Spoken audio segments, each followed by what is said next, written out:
있고요.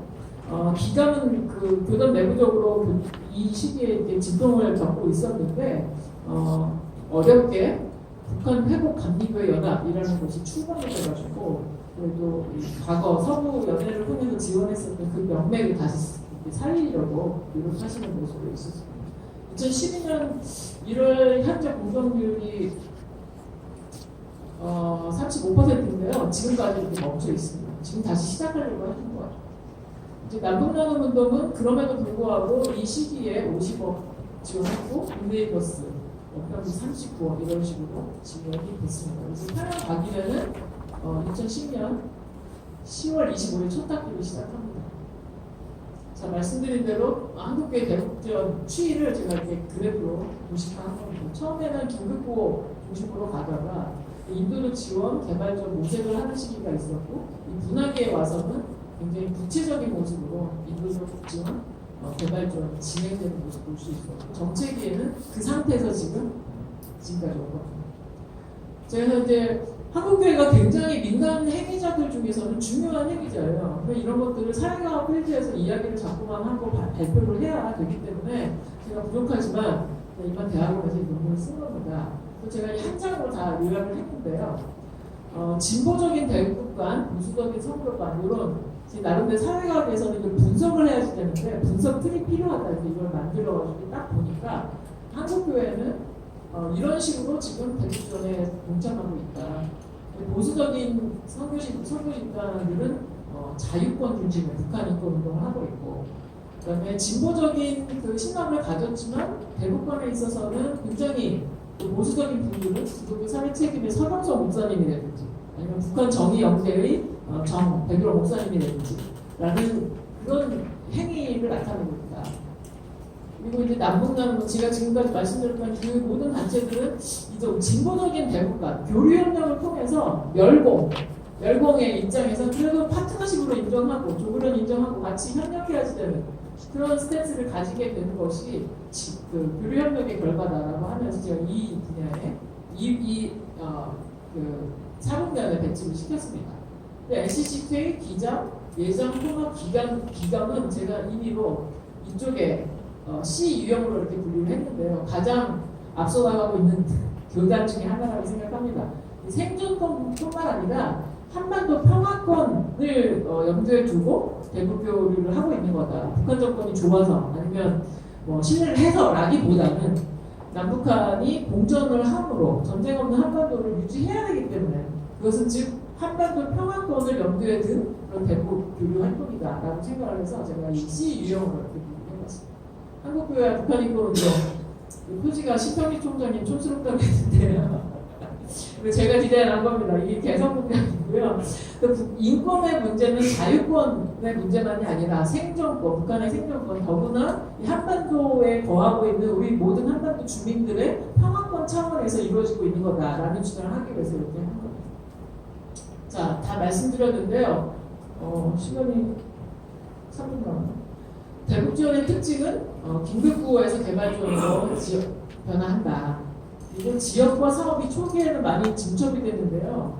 그럴 수밖에 없었던 것 같은데 이제 앞으로는 이 부분에 있어서 우리나라 지자체에서도 대북지원을 할 수 있도록 해놨기 때문에 교회가 접근할 수 있는 그런 여지가 좀 있는 것 같습니다. 지역 교회들이 많이 복지관 활동 같은 거 많이 하시는 걸로 알고 있는데 그것과 더불어서 그 경험들을 북쪽의 파트너 그 구역 지역에 좀 전할 수 있으면 좋겠다 그런 생각을 했고요. 공급자 편의에 따른 지원 우리가 생각할 때 필요하겠다라고 생각하는 물품들을 많이 지원했어요. 그래가지고 북한에서 쌓아놓고 그냥 제대로 활용하지 못하는 그런 사례가 있었는데 그게 아니라 현지 사정에 맞는 지원을 해야 된다. 이런 기운을 얻을 수 있을 것 같습니다. 자, 계속 발제자들께서 말씀해 주셔서 너무 감사했는데요. 미래지향적인 통일선교 방안 반드시 필요하다. 비핵화 과정이 1, 2년 걸릴지 모르겠다라고 말씀해 주셨는데 정말 저도 그런 것 같습니다. 그 기간 동안에 한교총 안에서라도 먼저 한국교회 통일선교의 그 비전과 목적과 전략과 전술은 무엇인지 우리가 좀 많이 고민해야 되겠다. 그리고 앞서 말씀드린 것처럼 이 북한 정권에 대해서 핵을 가지고 미국과 세계를 저렇게 큰 소리치며 다루고 있는 이 북한에 대해서 우리는 어떤 식으로 대해야 될 것인가. 북한을 잘 알아야지만 그들의 언어와 그들의 역사와 그들의 위크 포인트와 그들의 또 스트롱 포인트를 우리가 잘 분별해서 어떻게 우리가 선도성을 가질 수 있을 것인가 지혜를 모아야 된다고 생각합니다. 그리고 이제 중요한 일일 텐데요. 한국교회의 연합. 과연 한국교회가 연합해서 아까 제가 보여드렸었던 4분위에 각각 계신 지향을 가지고 계신 이 단체들이 복음의 그 빛 가운데서 정말 성령의 하나가 되게 하시는 그런 은혜를 경험하면서 우리가 한 지체임을 확인하면서 서로 격려하고 서로 행하는 그 은혜를 인정해주고 함께 손잡을 수 있을까? 이 준비가 됐을 때 하나님께서 열어주실 것 같아요. 저 그런 생각을 합니다. 네, 다 말씀드렸어요. 여기까지 말씀드리고 문자 듣도록 하겠습니다. 감사합니다. 네, 감사합니다. 우리 유영식 박사님 논설해 주시겠습니다. 예, 제가 이제 우리 윤 박사님 글을 받았는데 보면서 느낀 것이 세 가지입니다. 하나 뭐냐면 이 자료를 어디서 다 구했을까? 정말 뭐 다른 데 없거든요. 보니까 굉장히 자료들을 아주 디테일하게 구했었는데 도대체 어디서 다 구했을지 이렇게 들었고요. 지금 들어봤더니 이제 다 검색하지 못했네요. 또 하나 뭐냐 말이에요. 자료를 보면서 느낀 게 뭐냐면 한국 교회가 그래도 굉장히 많은 일을 했다는 거. 그건 이제 인정이 되겠죠. 마지막 그런 뭐냐면 제 논찬은 뭐냐면 그래도 앞으로 더 열심히 해야 되겠다. 이 제 논찬의 그런 굉장히 자료를 잘 준비해 주셨고 자료를 보니까 너무나 우리가 많이 해왔는데 결론은 뭐냐면 앞으로 좀 더 열심히 하자. 이게 제 이제 결론이고요. 다만 저때 말이고 윤 박사님 쓰셨던 그 논문이 있었는데 논문을 읽어봤는데 말이에요. 이 책에 나와 있는 거니까 제목이 한국 교회와 북한 인권운동. 이 책이 있는데 말이에요. 한번 꼭 한번 보시면 좋겠어요. 굉장히 좋은 책이 돼서 그러니까 논문을 읽어봤는데 정말 잘 돼 있고 한국 교회가 지금 있는 그 위치를 알 수 있는 아주 좋은 논문인데 한번 논문을 보시거나 책을 보시면 도움되겠다 생각이 듭니다.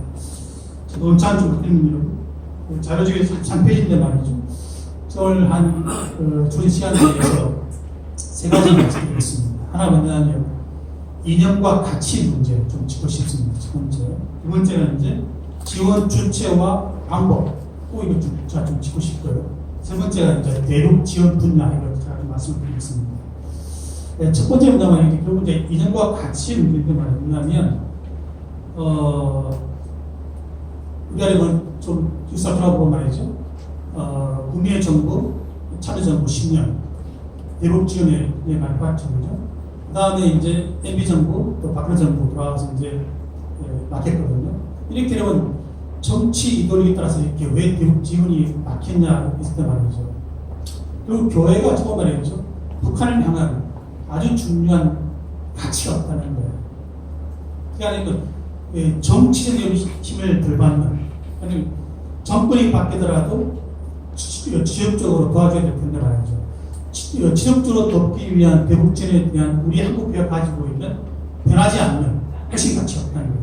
그러니까 이렇게 정권이 바뀌면 또 뭐 했다가 바뀌면 또 안 했다가 또 이 집으로 지금 또 이제 원인 정부에 보니까 또 뭐 열심히 하고 계시더라고요. 그럼 다음번에 또 5년, 4년 뒤에 또 만약입니다. 또 보수가 분명하니 또 안 할 거예요.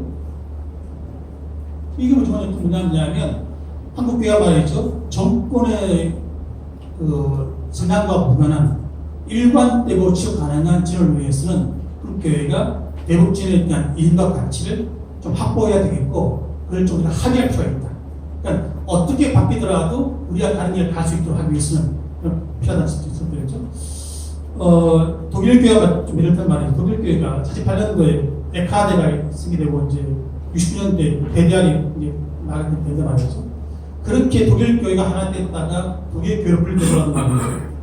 동서독이 가지고 있던 얄타 치가 추구하고 있던 동서 분쟁과 관계에서 그렇게 교회가 일관되게 해왔어요. 그러니까 뭐 이데올리가 무관하게 교회는 자기 길을 간 거예요. 독일교회가 말이죠. 그래서 끝없이 그렇게 독일교회를 도와줬거든요. 그리고 그냥 이제 독일교회의 핵심 힘이 뭐냐 말이죠. 정치적인 인간이 좀 덜 받자. 그리고 우리가 독일교회가 1년에 이러면 거의 독일교회 예산을 10분의 4를 주는데 불구하고도 한 번도 독일교회에 대해서 돈선 영수 가져와라 묻지 않았습니다. 우리 말이죠. 우리 보는 말이죠. 뭐 조금 도와줄 때 막 묻잖아, 그죠? 어디 썼냐? 뭐 사용처 공개하라. 이거 하지 않았어요. 그게 독일교 힘이었어요. 그리고 뿌리가 없단 말이죠. 독일교가 추구했던 가치가 뭐냐면 제가 앞에 써놨는데 실천하는 대화, 그 다음에 섬김의 형제, 상호 간의 공존, 이것이 독일교가 추구했던 가치였어요.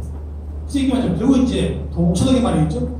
양자 체제에서 말이죠. 이렇게 동과 서의 갈등이 있더라도 독일교는 그렇게 실천하는 대화, 섬김의 형제, 상호 공존, 이 가치 가지고 정권이 바뀌든 말든 간에 독일 교회가 해왔던 겁니다.